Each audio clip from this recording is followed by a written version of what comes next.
নমস্কার, আমি সৌমেন শুরু করছি আজকের নিউজ রুম। আর আজকের নিউজ রুমে যে বিষয়টা আমরা আপনাদের সামনে দেখাবো বা তুলে ধরবো সেটা হচ্ছে যে দিল্লি সরকারের আজকে 100 দিন পূরণ করলো।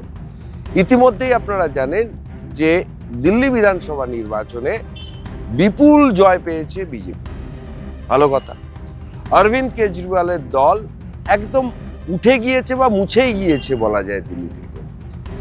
এবং রেখা গুপ্তা দিল্লি সরকারের প্রধান মুখ হিসাবে বেশ কিছু কর্মসূচি নিয়েছিলেন এবং সেই কর্মসূচিগুলো পুরোটাই যে রেখা গুপ্ত নিজে এনেছিলেন নতুন সরকারের সঙ্গে তা নয়। অনেক কর্মসূচি ছিল বিগত সরকারের অরবিন্দ কেজরিওয়ালের এবং সেই কর্মসূচিগুলোকে তিনি সুন্দরভাবে আরো একটু অর্গানাইজ করেছেন। আজকে সেই সরকার 100 দিন পূর্ণ করলো। সেই 100 দিন পূর্ণ করাতে গোটা দিল্লির বিজেপি বলুন বা সরকারের মধ্যে একটা উৎসবের আবহাওয়া রয়েছে। কেন উৎসবের আবহাওয়া রয়েছে? দীর্ঘদিন এই দিল্লির বুকে ক্ষমতা ধরে রাখতে পারেনি বিজেপি। তারপর এবার যখন তারা ক্ষমতা পেল এবং রেখা গুপ্ত দায়িত্ব নিয়েই যে বিগত সরকারের যে জনমুখী কর্মসূচিগুলো ছিল সেই কর্মসূচির কোথায় ফাঁক ফোকর ছিল সেগুলো কিন্তু তিনি সম্পূর্ণরূপে ভরাট করেছেন। তিনি আয়ুষ্মান ভারতের কার্ড দিয়েছেন, তিনি মহল্লা ক্লিনিকগুলোও চালাচ্ছেন এবং শিক্ষাক্ষেত্রে বেশ কিছু সংস্কার করেছেন। ফলে দিল্লির যে সরকারি শিক্ষা ব্যবস্থা এবং দিল্লির যে বেসরকারি শিক্ষা ব্যবস্থা, দুটো শিক্ষা ব্যবস্থার যখন পাশাপাশি রয়েছে তখন সরকারি শিক্ষা ব্যবস্থা কিন্তু অনেকটাই টেক্কা দিয়েছে।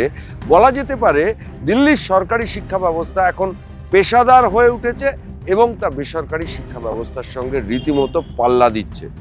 আর এই জায়গা থেকেই এমন একটা সময় যখন তিনি 100 দিন পূর্ণ করলেন, সেই 100 দিন পূর্ণের সময় আজকে দিল্লিতে উপস্থিত থাকলেন অভিনেতা অনুপম খের।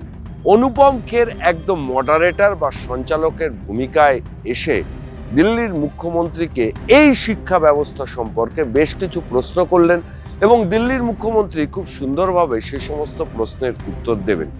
সেই যে কথোপকথন এতটাই ভালো এবং সেই কথোপকথন থেকে আজকে অভিনেতা অনুপম খের যে প্রশ্নগুলো করলেন এবং সেই প্রশ্নের পরিপ্রেক্ষিতে রেখা গুপ্ত আজকে কি উত্তর দিলেন সেটা নিয়ে আজকের নিউজ রুম রইল দর্শকদের জন্য। मुझे हमेशा ऐसा लगता है कि देखिए, किसी भी राज्य की जनता की थोड़ी सी डिमांड्स होती हैं। वो चाहते हैं कि बस ये हमारा ध्यान हो जाए, ये सब चीज़ें हो जाएं तो हम अपनी जीवन को सुख से जी सकते हैं। आपने इनके बारे में बात की, हेल्थ के बारे में बात की, शिक्षा के क्षेत्र में आपने क्या क्या तय किया है, एजुकेशन फॉर एवरीबडी, इसके बारे में आपने क्या सोचा? कल आपके स्टाफ में आपके लोगों मुझे बात कर रहे थे, तो मैं आपसे सुनना चाहूँगा कि शिक्षा जो है वो बहुत इम्पोर्टेंट है, एजुकेशन राइट फॉर एवरीबडी। बिल्कुल बिल्कुल, आपने बेहतर प्रश्न किया। शिक्षा एक बहुत प्राइमरी मुझे लगता है कि ज़रूरत है किसी भी राज्य के लिए। और हमारे जो स्कूल हैं दिल्ली में 1071 सरकारी स्कूल हैं और 1600 साढ़े 1600 जो हैं वो प्राइवेट स्कूल हैं। और जब हम ये देखते हैं कि आज दिल्ली का हर व्यक्ति प्राइवेट स्कूल की ओर दौड़ता है, उसे ये लगता ही नहीं कि मुझे सरकारी स्कूल में अच्छी एजुकेशन मिलेगी।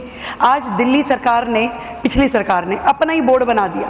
अब आप मुझे बताइए कि दिल्ली में का एक छोटे से राज्य का अपना बोर्ड हो तो क्या वो बच्चा नेशनल लेवल पे, इंटरनेशनल लेवल पे सब सर्वाइव कर पाएगा? आज इतने बड़े इंफ्रास्ट्रक्चर क्रिएट करने की ज़रूरत है, जहां आपको स्मार्ट क्लासेस चाहिए, जहां आपको डिजिटल लाइब्रेरीज चाहिए, जहां आपको बेहतर एजुकेशन के लिए कोचिंग चाहिए। दिल्ली में हमने एजुकेशन की फील्ड में काम करते हुए ये तय किया कि हम पूरे के पूरे अपने शिक्षा तंत्र को इतना मजबूत कर दें कि फिर कोई पेरेंट्स अपने बच्चे को ये ना कहे कि मेरा बच्चा फाइनेंशियल अपनी कमी होने के कारण अच्छे स्कूल में नहीं जा पाया। उसको लगना चाहिए कि दिल्ली सरकार के जिस स्कूल में मैं पढ़ रहा हूँ वो बेस्ट है। उसके लिए हमें जो स्मार्ट क्लासेस उन्हें देनी है, उसके लिए हमने 125 डिजिटल लाइब्रेरीज का प्लान बनाया है, 100 लैंग्वेज लैब्स, क्योंकि आज क्या है, बच्चा जर्मनी चाहता है कि मैं जो फ्रेंच में सीखूं, मैं जर्मन सीखूं, मैं इंग्लिश सीखूं, ताकि हमारे सरकारी स्कूल का बच्चा भी अपडेटेड हो। अलग अलग करिकुलम हमने डेवलप किए हैं। और यहाँ तक कि जो एक नेक्सस चल रहा था प्राइवेट स्कूलों में फीस को लेकर के, कितनी भी फीस कोई भी स्कूल बढ़ा देता था और सरकार जो थी वो अंडर टेबल उनसे सेटिंग करती थी, पेरेंट्स परेशान होकर लड़ते बिड़ते रहते थे, कोर्टों में केस चलते रहते थे। पहली बार दिल्ली सरकार ने अपना खुद का दिल्ली की एजुकेशन के लिए एक्ट बनाया to control fee of private school, और इसको हम अब ऑर्डिनेंस के रूप में लेके आ रहे हैं ताकि दिल्ली के बच्चों को एक सुकून मिल सके। तो बेसिकली आप कहना चाह रही हैं कि प्राइवेट स्कूल्स जो अपनी फीस खुद बढ़ा देते थे सरकारी स्कूलों के लिए, आपने उस पर एक एक्ट बनाया, थोड़ा इसके बारे में विस्तार से बताएंगे? देखिए, अभी तक क्या था, जो दिल्ली थी वो जिस एक्ट से ड्राइव हो रही थी उसमें ये कहा जाता था कि आप अपनी फीस बढ़ा लीजिए और केवल डायरेक्टर एजुकेशन को इन्फॉर्म कर दीजिए। हमने देखा कि जब लगातार स्कूल फीस बढ़ा रहे हैं, पेरेंट्स कुछ कर नहीं पा रहे, कोर्ट कुछ साथ नहीं दे रहा है, तो क्या करना चाहिए। तो आसपास के सभी राज्यों का हमने एजुकेशन मॉडल स्टडी किया और बहुत सारे लीगल ओपिनियन लिए, बहुत सारे एजुकेशनिस्ट का उसमें हमने व्यू लिया। तो अपना दिल्ली का एक एजुकेशन फी एक्ट हमने बनाया, जिसमें हमने इस तरीके का पूरा प्रोसीजर बताया कि यदि कोई भी स्कूल अपने लिए फीस बढ़ाने की दिशा में जाना चाहता है तो उसे ये प्रोसीजर इस्तेमाल करना पड़ेगा, जिसमें हमने पेरेंट्स को, जिसमें हमने टीचर्स को, जिसमें हमने मैनेजमेंट को, सबको पार्टिसिपेट करवाया। अब यदि आप बढ़ाना चाहते हो तो डिस्कस कीजिए पेरेंट्स के साथ, उनकी रजामंदी लीजिए। तो ये पहली बार हुआ है दिल्ली में, इससे पहले कभी नहीं था।